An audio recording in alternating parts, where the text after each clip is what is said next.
sobre essas distrações. E você pode voltar a ver lá isso, mas nós vivemos nesse mundo de muitas informações, nesse mundo de muitas coisas acontecendo.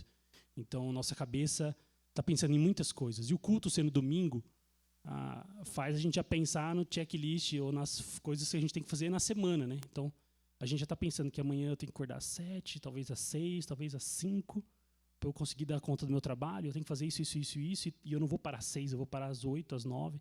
E a gente já vai pensando no domingo tudo que a gente tem que fazer. E aí, se você percebeu, nos últimos 10 anos, muitas igrejas colocaram os cultos do domingo de manhã por isso. Porque domingo à noite você está pensando mais ainda do que você tem que fazer segunda-feira. Domingo de manhã você ainda acordou, é um dia bonito, você talvez fazer um churrasco, então você não pensa tanto ainda.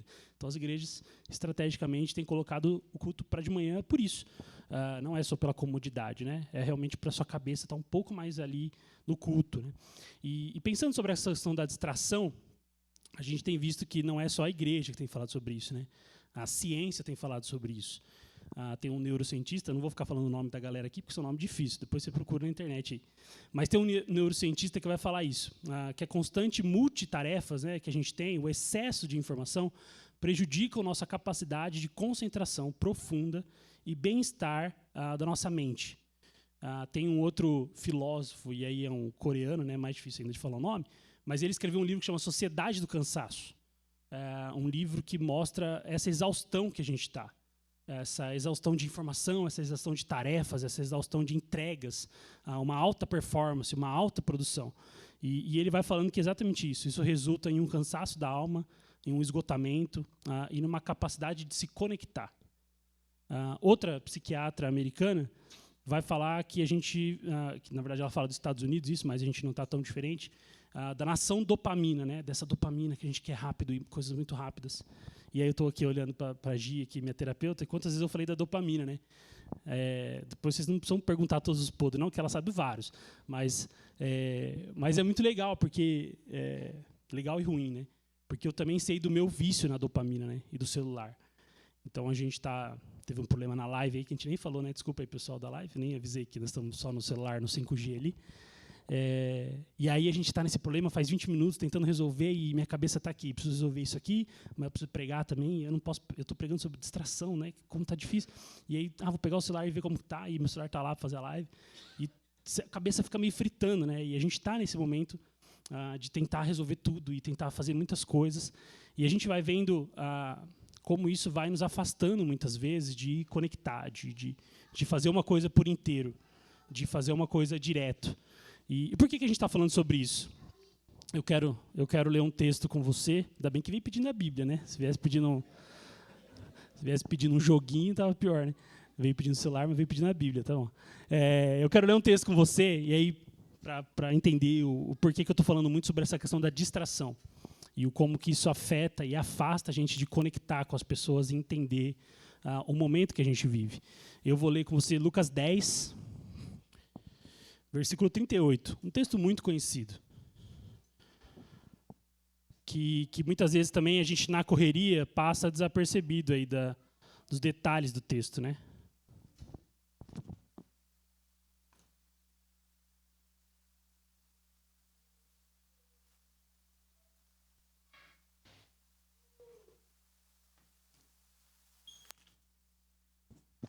Boa, deu até muito tempo para você abrir sua Bíblia, Lucas 10, aí, enquanto eu abri o copo.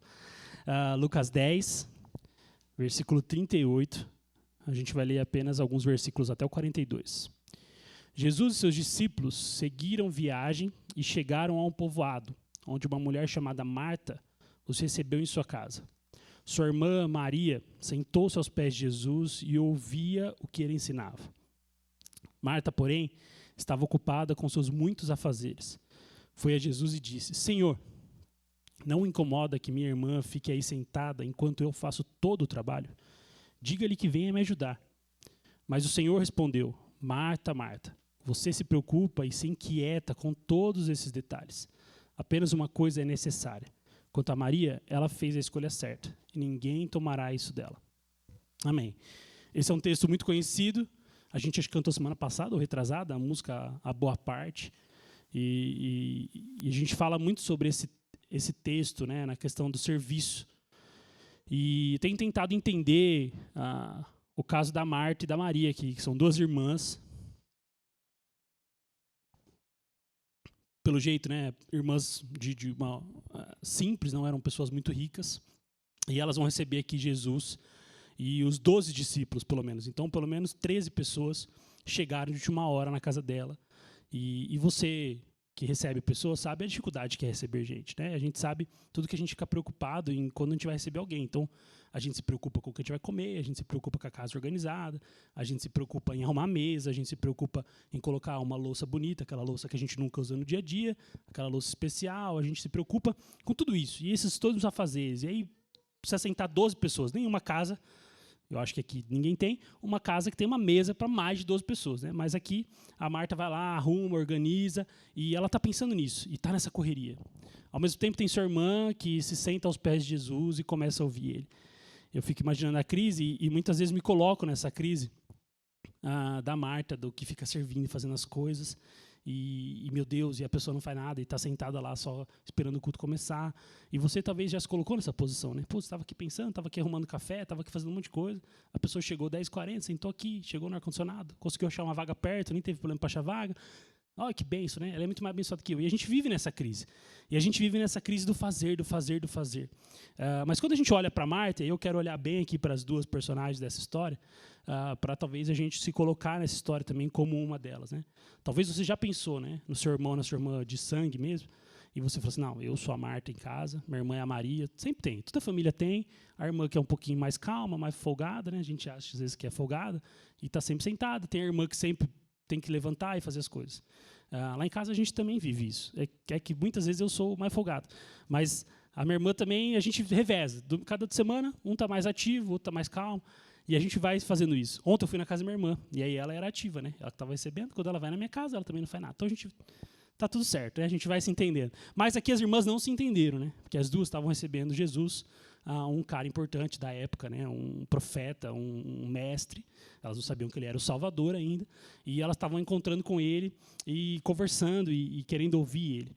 E é muito legal, porque quando a gente olha para esse texto, a gente tem claramente essas duas pessoas e a gente tem o Jesus que está ali, como sempre, com muita calma, né? Jesus, ele... Eu preciso aprender o dom de Jesus de dar patada, ser educado, né? Jesus, ele sempre dá uma mais durinha, mas ele é sempre com amor, né? É meio tipo, não sei se você já teve a oportunidade de conversar com a Regina sempre dá umas cutucadas difíceis, mas é sempre com tanto amor que você fala, tá certo, Regina, está certo, desculpa.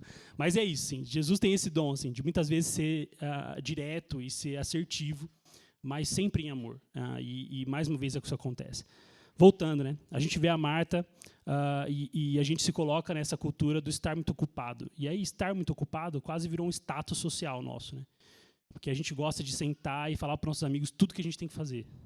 Então a gente gosta de contar tudo que a gente fez na semana, a gente gosta de contar os dias que a gente trabalhou mais de 8 horas, a gente gosta. E isso já virou quase um prazer para a gente. E se a gente contar para os amigos que a gente trabalhou só 8 horas, a gente ainda vai achar que eles vão achar que a gente é folgado e trabalha mal. Então, virou um status social. E a gente falou algumas semanas atrás dessa geração Z, que o povo fica falando que é a geração do mimimi, mas é a geração que entendeu que 8 horas dá para bater o cartão e ir embora. E o problema é da empresa, não é meu. Ainda mais quando... E eu entendo, tudo bem, a pessoa tem que vestir a camisa. Mas vestir a camisa ganhando 40 mil e vestir a camisa ganhando 2 é difícil, né? Então, a gente também tem que entender o lado da galera mais jovem, né? Mas a galera mais jovem entendeu isso. Que talvez essa entrega exacerbada e workaholic que a gente tem feito tem mais doído e tem mais machucado nossa mente, nosso coração, do que sido positivo. E a gente precisa entender o equilíbrio disso. Entenda que esse texto não está falando que o serviço é pecado. Ele não está falando que não é para servir. Ele só está falando que talvez naquela hora não era o momento certo. E essa é a nossa dificuldade, de entender os tempos, entender a nossa prioridade do que a gente tem que fazer. Por fim, falando da Marta aqui, a gente vê a Marta perguntando ainda para Jesus, Jesus, estou fazendo um monte de coisa, e você não se importa, tu não te importa, você não se incomoda que minha irmã está parada aqui, aos seus pés, ouvindo você falar? E aí... Jesus vai ser muito claro e, na verdade, Jesus é muito sensível, porque, na verdade, Jesus fala uma outra coisa. Jesus vai falar para ela no versículo 41, Marta, Marta, Você se preocupa e se inquieta com todos esses detalhes. E eu fiquei pensando exatamente nisso, né? A gente está vivendo. O bom é que quando a gente vai pregando, é bom e ruim, né? Para quem prega, que a gente vai vivendo, Deus vai pondo na hora, assim, para a gente já exercer a parada. A gente hoje de manhã acordamos, e assim, dos 8h80, que é a paternidade, hoje foi 80. Ela dormiu 7 horas seguidas. Falei, meu Deus, 7 horas seguidas, é uma benção. A noite anterior, ela acordou de 1h01. Então, é 8h80, é isso. Mas essa benção. Essa noite ela dormiu 7 horas. Acordei assim, meu Deus. Acordei até antes do despertador. Falei, meu Deus, recarregou 100% da energia. E aí, benção, eu acordei, era umas 6 horas. Aí, umas 6h30 eu já não estava no quarto, ouvi ela chorando. Aí ela acordou a primeira vez. E aí ela tomou mamar e ficou em silêncio tudo de novo. Então ela voltou a dormir. Aí deu umas 8h30. Eu fui lá no quarto, estava a Jéssica e ela dormindo. Aí acordei as duas. E ela acordou sorrindo. Falei, nossa, que benção. E acordou sorrindo. E aí a gente arrumou ela, trocou ela, colocamos ela lá para brincar um pouquinho, enquanto a gente tentava achar a casa, porque tá um caos. E aí a Jéssica pegou um vídeo assim e começou a gravar. Ela já estava dando a sonequinha das 9h30. Eu fiz ela dormir, aí ela começou a gravar, assim, ela tirando uma soneca e a casa, né? Então, a mesa um caos, a pia um caos, as muitas roupas para lavar um caos. E a Jéssica se sofre com isso, né? A Jéssica sofre muito mais com isso. Sim. E aí, no fim, a Jéssica falou assim, a casa está um caos, mas a bebê está tudo certo. Eu falei, então, pronto, está resolvido. Se a casa está um caos, mas quem importa tá bom, então tá bom. Então é isso.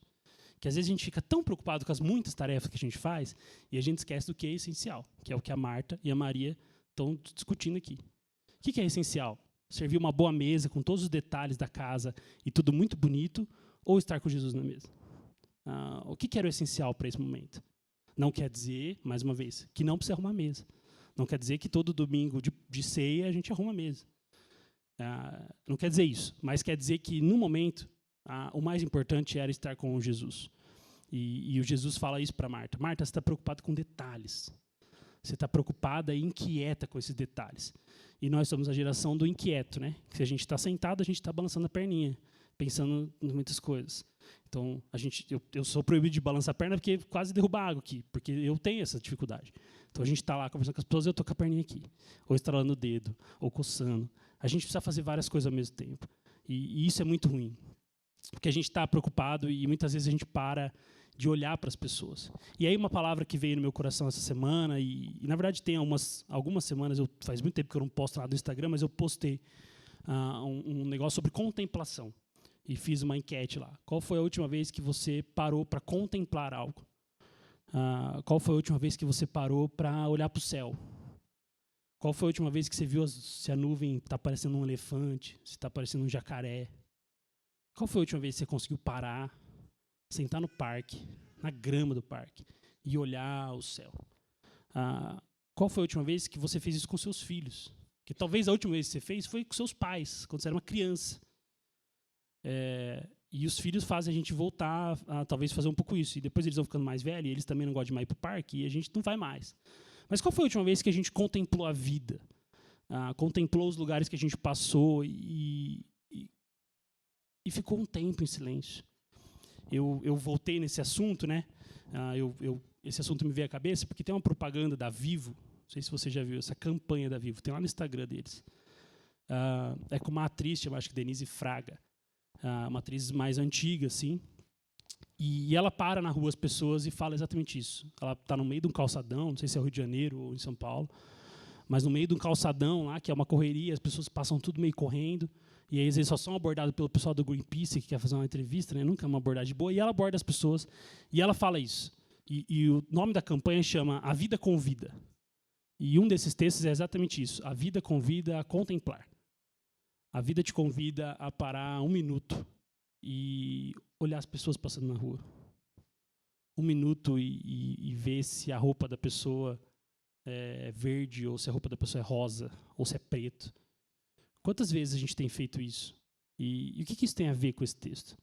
O que isso tem a ver é porque a Marta não quis contemplar. Ela quis fazer todas as tarefas que ela tinha.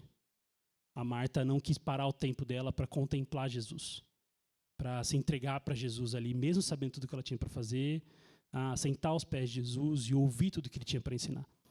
E no meio da nossa correria, a gente também não tem mais tempo para isso. A gente não tem mais tempo para contemplar a vida e muito menos contemplar Jesus. De pôr um louvor e a gente ficar ali na sala sem pegar no celular, ouvindo aquela música e talvez ouvindo uma pregação. Essa semana eu fiquei pensando muito nisso. E aí eu lembrei que eu ouvi 5 podcasts essa semana. Eu nem imagino o tema desses podcasts. Que eu estava fazendo outra coisa. Então eu estava ouvindo o podcast, mas fazendo outra coisa. Não era arrumando a casa, né? Porque senão ela estava arrumada. Mas podia ser. Talvez vamos pôr essa checklist aí para essa semana. Mas eu vi 5 e eu nem lembro o que eles estavam falando. Eu sei o tema, porque eu procurei e era sobre contemplar. Então eu ouvi 5 podcasts sobre contemplar, sem conseguir contemplar 10 minutos do assunto. E a gente vive essa correria. E aí as pessoas gostam de falar que elas ouvem podcast hoje em dia. Mas a gente sempre ouve fazendo outra coisa. A gente nunca ouviu o podcast parado, deitado na cama ouvindo o podcast. A gente ouve ele no metrô, a gente ouve ele no trânsito, a gente ouve ele no... E beleza, pelo menos está ouvindo uma coisa boa, não está ouvindo um funk, mas você está ouvindo alguma coisa boa. Mas aqui é isso. A Marta está preocupada com isso. E a Maria, com clareza, ela nem pensou 2 vezes. A Maria nem perguntou para a irmã: irmã, Jesus está vindo, vamos ali sentar com ele. Ela só sentou. A Maria só sentou e começou a ouvir Jesus. E aí é muito curioso, porque a gente não se apega aos detalhes do texto mesmo, né? Vai falar que Maria sentou-se aos pés de Jesus. Ela não sentou longe, ela não sentou no fundo da sala, ela não sentou distante, ela sentou aos pés de Jesus.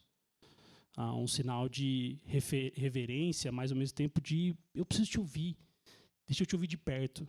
Eu lembro que um amigo meu uma vez foi pregar, e quando a gente está no seminário a gente tem títulos de pregação muito ruim, né?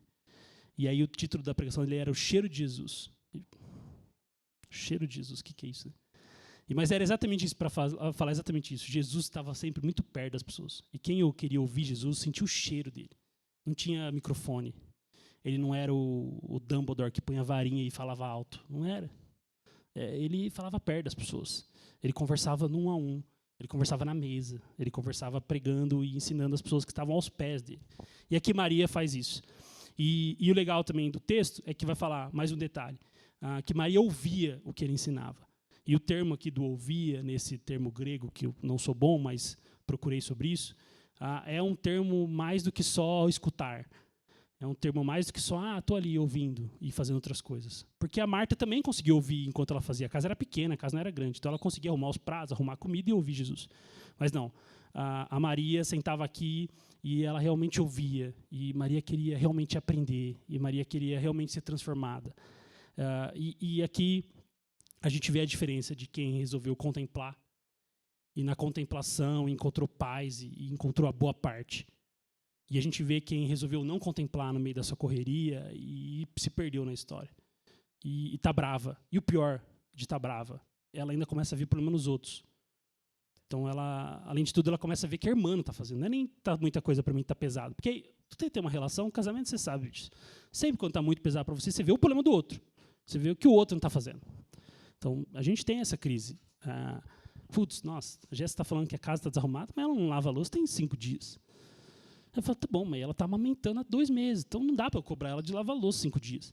Então, a gente tem que ter essa consciência. E a gente só vai ter essa consciência dentro do amor, né? Porque se a gente não tem o amor, a gente só vai achando problema nos outros. Eu me lembro uma outra vez, não fugindo do tema, mas me lembro, antes da gente casar, a Jéssica postou lá essa semana que a gente completou 15 anos de namoro, né? É muito tempo, 15 anos de namoro, né? E aí eu me lembro que antes da gente casar, a gente já tinha mais ou menos 8 anos de namoro, e a gente estava naquela fase meio xoxa, assim, meio morno, aquele namoro meio...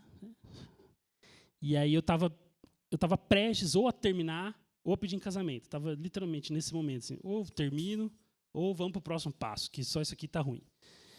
E aí eu estava decidido a terminar. E aí a gente vai pensando, 8 anos, já consegui tanta coisa, começar a namorar de novo, nossa, que trabalho. Mas eu falei, não, vou acalmar meu coração. E a gente foi para uma viagem, eu fui ser padrinho no casamento de um cara que fez faculdade comigo, e o cara é filho de pastor. E aí o pai dele que pregou no casamento. E a pregação do pai foi exatamente sobre essa questão do exemplo. Ele falou assim, filho, Eu poderia pregar sobre tal texto de casamento. Eu poderia pregar sobre Adão e Eva. Eu poderia pregar sobre Abraão. Eu poderia pregar sobre o que é amor, que está lá em Coríntios, que Paulo vai falar. Eu poderia pregar de muitas coisas. Mas se a minha vida e da tua mãe não pregou para você esse tempo todo, não adianta nada. Se a vida que a gente está vivendo em casa, lá em família, não pregou para você sobre casamento, não adianta nada. Se eu não fiz tudo isso, não adianta eu vir aqui pregar alguma coisa. E eu falei, acho que é isso. Eu acho que o problema nessa relação sou eu. Eu que estou deixando isso aqui morno. Eu que estou deixando isso aqui ruim. Eu que preciso voltar e resgatar algumas coisas do meu coração. E aí eu voltei e pedi ela em casamento, literalmente. E aí a gente começou essa vida de casados. E aí é exatamente isso. Quando a gente está longe de Jesus, e talvez distraído com as muitas coisas do nosso coração, a gente não consegue ver o que realmente importa.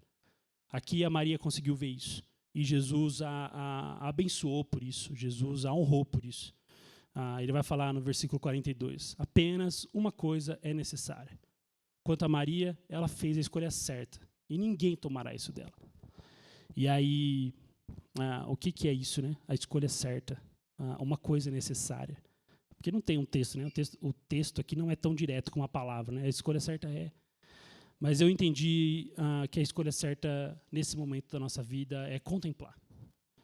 Nesse momento da nossa correria e dessa geração da muita informação e essa geração do nosso muito checklist e muito to-do que a gente tem que fazer amanhã, nós precisamos acalmar nosso coração um pouco e desacelerar dessa correria e realmente contemplar um pouco mais. Olhar mais os carros passando. Qual foi a última vez? Eu lembro que no interior, não sei se isso aqui tem, mas no interior a gente brincava de bater com Fusca Azul, né? Acho que aqui também tem isso. Passava o Fusca Azul e a gente batia no outro. Quantas vezes você não vê quantos anos você não vê um Fusca Azul? Eles existem, eles estão aí. Você só parou de procurar. Porque você está no carro, você está no celular. Então a gente nem no carro está vendo mais o que está acontecendo lá fora. Eu lembro quando eu era criança, indo para e-mail lá, para o jardim, eu e meu pai ficavam procurando moto. E aí a gente ficava contando quem achava mais moto. E aí é isso. Eu sabia que a Americana tinha, sei lá, 2.000 motos, porque eu achava todo domingo, todo dia de manhã, eu achava todas as motos da cidade. Porque a gente saía andando, a gente saía olhando a vida. E se a gente não sai olhando a vida, a gente vai ficando mais sensível. Essa campanha, pois eu te convido a olhar lá, porque a Vivo acertou nessa mesmo. Tudo bem que está no meio do Gil do Vigor, você tem que procurar no Instagram, mas está a cara da Denise Fraga, você vai achar. São 4 vídeos. E ela, além de tudo, convida as pessoas a contemplarem, mas ela convida as pessoas a olharem uma para a outra. Ela fala assim, será que a gente consegue ficar 1 minuto olhando um no olho do outro? 1 minuto olhando um no olho do outro. E aí eu te confesso que eu acho que eu não consigo. 1 minuto olhando no seu olho, direto. Você começa a ver tudo. Você começa a ver os problemas. Você começa a ver as imperfeições, as belezas. Você começa a sentir o coração da pessoa. E a medicina vai falar que, literalmente, a gente começa a bater no mesmo batimento cardíaco. O batimento fica igual. Em que momento a gente perdeu essa conexão? Em que momento a gente fica preocupado com o tempo? Em que momento a gente quis acelerar tudo isso? Jesus está 2.000 anos atrás falando, Marta, fique em paz. Depois você arruma a mesa. Vamos primeiro sentar e conversar. Marta, fique em paz. Se você não arrumar a mesa, a gente pede uma pizza. Mas não se preocupe com isso. A gente não está aqui para comer bem. A gente está aqui para conversar. E essa é a nossa dificuldade. Entender o que realmente é o essencial para o nosso coração. Entender que dá para a gente desacelerar sem deixar de entregar as coisas. Eu não estou falando para você fazer uma greve e não trabalhar mais. Não é isso. É a minha vontade. Se a gente pudesse não trabalhar mais, seria muito bom. Mas não é impossível. O trabalho é de Deus também e honra nosso coração. Mas a gente tem que entender que se eu trabalhar 12 horas, mas eu deixar de ver minha filha no final do dia, do que valeu? Do que valeu? Se minha filha vai estudar na particular pagando R$3.000 ou numa pública, é lógico que vai mudar a educação dela. Mas qual será que vai ser mais importante? Ela ter um pai presente, que estava lá todo dia buscando na escola e saindo, ou pagar a particular e nem ver ela? Ela vai de van, volta de van, chega, eu estou dormindo, sai, ela está dormindo. Qual a balança que a gente vai fazendo que não tem feito sentido? Porque a nossa geração antiga fez isso. A geração antiga, né? A geração de hoje, que são pais, fizeram isso. Trabalharam muito e ficaram pouco com seus filhos. E a gente vê uma geração um pouco mais doentia, com mais ansiedade, com mais depressão. Será que é a falta de pai? Será que é a falta de mãe? A gente não consegue afirmar exatamente isso, mas a gente tem muitos cursos que falam sobre paternidade, por ser exatamente isso. Então, se a gente puder entender uma coisa desse texto, e caminhando para a nossa ceia, que a gente vai ter esse tempo aqui, que graças a Deus, distraído, eu esqueci, mas a Márcia não, então a gente vai ter a ceia hoje. Eu queria te convidar a... Como a gente tem muito tempo hoje, fique em paz, a gente tem muito tempo, eu falei rápido. Para você ter tempo mesmo de sentar com a pessoa que está com você, nesse momento da ceia, e você poder olhar no olho dela. Faz esse desafio, 1 minutinho. Põe no relógio, 1 minuto. Aí depois você vai lá e dá um abraço de 1 minuto. Eu sei que é um desafio para os homens. Eu sei. É desafio a gente dar um abraço de 1 minuto. A mulher é um pouquinho mais amorosa. Ela consegue dar um minutinho de abraço. Mas faz esse desafio. Abrace alguém. Pode ser sua esposa, sua filha, seu filho. 1 minuto. Sem se preocupar se você precisa chegar rápido no restaurante. Sem se preocupar com o que você vai almoçar. Sem se preocupar com... só eu não me preocupei com o almoço, né? Você já deve saber o que você vai almoçar, né? Eu que preciso passar no McDonald's, que não vai ter nada hoje em casa. Mas o convite da Marta, da Maria e de Jesus nesse encontro é para que a gente tenha clareza nesse nosso espírito de contemplação e de afeto. Eu estou vendo que tem gente que já está abraçando. Então, sim, benção, aproveita realmente para você abraçar alguém hoje. E por mais constrangedor que seja, você olhar nos olhos dessa pessoa e ver o que talvez você não vê há muito tempo. Porque a gente consegue ser casado e não se ver. A gente consegue ser amigo há muitos anos e não se ver. A gente consegue ser amigo há pouco tempo e também nem ter visto o outro. Você fala que você é amigo, mas também você nunca viu os detalhes. Então você vê os detalhes das pessoas. É confrontador, é desafiador, mas o convite para você nessa manhã é exatamente esse. Para que a gente aprenda a contemplar um pouco mais.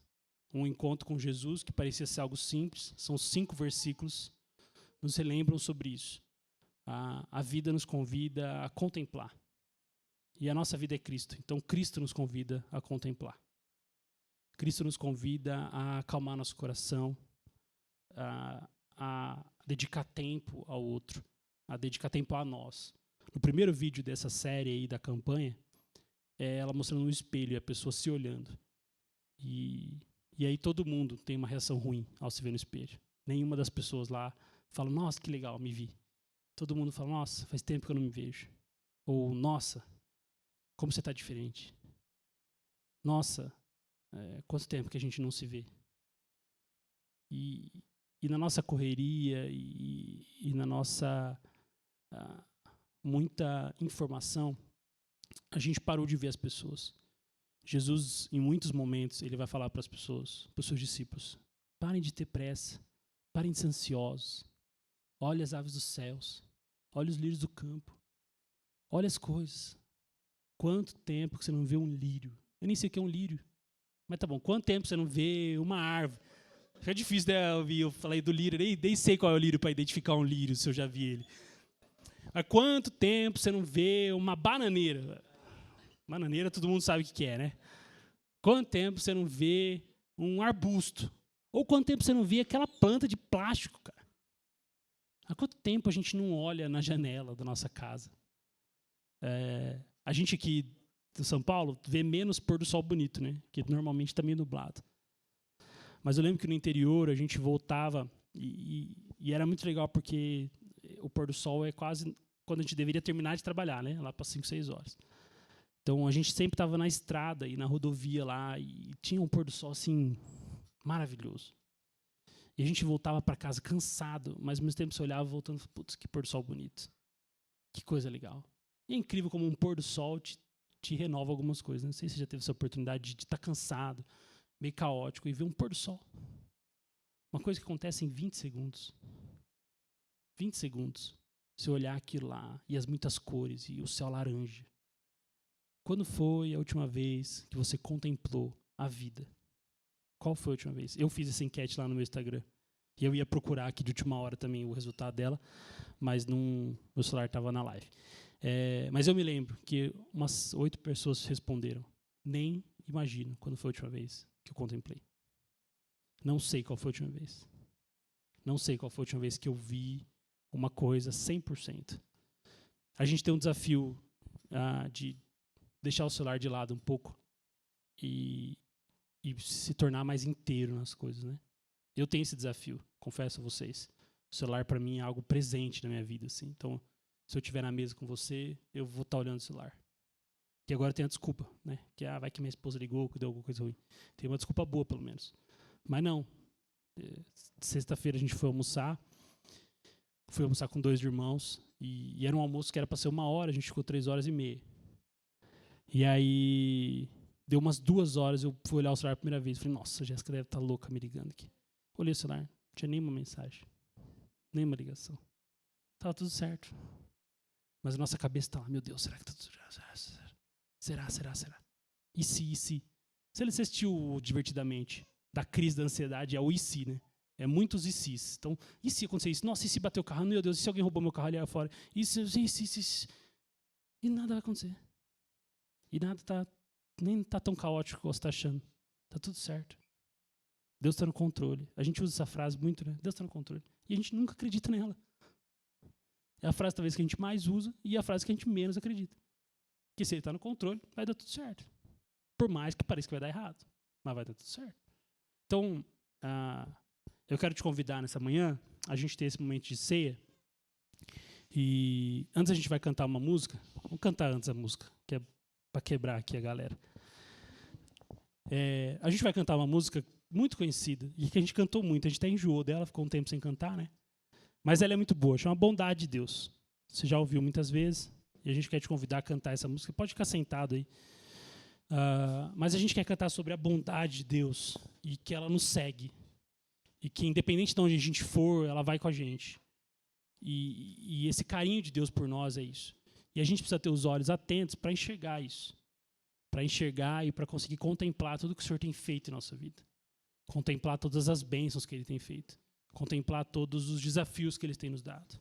Contemplar todas as pessoas que estão na nossa vida e muitas vezes a gente nem vê. Então quem notou aqui que a Débora é a primeira vez que ela canta. É a primeira vez que a Débora canta. Apesar dela estar em paz, parece estar segura, é a primeira vez que ela canta. Só parece, né, Débora? Eu te conheço, só parece. Então, como a gente nem nota? Quem notou que ela começou, nós começamos 2 minutos atrasado? Porque estava o caos da live ali, da gente tentar ligar e fazer... Quem notou? A gente não nota as coisas, que a gente sentou, com perdão da palavra, o popô na cadeira e tá tudo certo, véio. Não precisa se preocupar com nada. E a gente não olha mais as coisas, então a gente não olha mais as pessoas. Então, o convite para você é que você cante essa música com a gente, entenda realmente, relembre a bondade de Deus, e relembre que Ele é um Deus presente em nossa vida. E depois você vai ser servido aí pelos irmãos, no fim da música a gente vai te servir, e você pode sentar com alguém. Então, se você não sabe, aqui na Doca, a gente gosta de fazer a ceia e a gente entendeu o seu formato da ceia com o outro. Então, a gente não gosta de fazer isso sozinho. Assim como Jesus estava na mesa com os seus discípulos, a gente quer estar na mesa com nossos irmãos. Então, você senta aí com 1, 2 pessoas. Vou pedir para você hoje fazer um grupo menor, para que você consiga olhar para quem está fazendo realmente. Não senta numa roda de 5 que a gente consegue desviar o olhar quando a gente está em 5. Senta com 1, com 2, e pode ser a pessoa da sua intimidade. Senta com essa pessoa, olhe no olho, em silêncio, 1 minuto. Você tem 2 exercícios. Olhar no olho, 1 minuto, em silêncio, e dar um abraço de 1 minuto. Só isso. Depois você toma a ceia, ora um pela vida do outro. Não é só, depois você só toma a ceia, né? Depois você partilha a ceia, entendendo todo o simbolismo que ela tem para nós, dessa entrega de Jesus. Mas, mais uma vez, falando assim, estou olhando no seu olho e estou te abraçando, porque eu quero me entregar por você. Como Jesus se entregou por mim, salvou minha vida, eu quero me entregar por você nessa manhã. Eu quero me colocar à sua disposição. Então, o convite para você é esse. Cante essa música com a gente e a gente ceia junto.